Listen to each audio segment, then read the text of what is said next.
मु केवल ओडिशा कि भारत वर्ष नुहे समग्र पृथ्वीर समस्त भौणी मान समस्त माँ मान को अभिनंदन जनाऊँ। एभली एक पवित्र पर्व ये हूँ प्रकृतिर मध्य पर्व।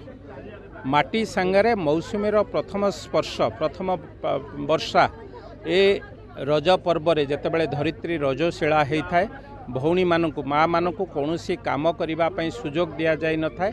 आमे भाई माने बा पुरुष लोक आज 3 दिन काम करिथांतु।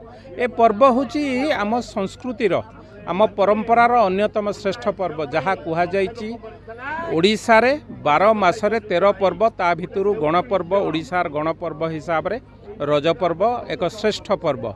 ए पर्व को पालन करने विशेष भाव में आमर संस्कृतिर सर्वश्रेष्ठ नायक प्रभु जगन्नाथ को पाखे आमे आज जेतेबेले प्रदीप प्रज्वलन करी ए यात्रा बा ए पर्व को आनुष्ठानिक भाव उद्घाटन कलु सेतेबेले गर्व लागिला। प्रभुंक पर्व रे आमे निजे सामिल हेलु।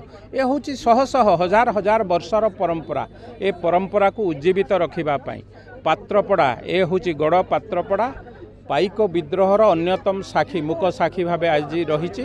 किंतु ओडिशार पर्व पर्वाणी की पालन करने ओडिशार गण पर्व को पालन करने पात्रपड़ा गाँ जो नेतृत्व नहीं मु कहिबे निश्चित। देश विदेश कोण अनुकोण टेक्निक खबर देखंतु आम सह यूट्यूब फेसबुक और इंस्टाग्राम रे आमको देखंतु लाइक शेयर और सब्सक्राइब करने को आद्यम भूलंतुनी।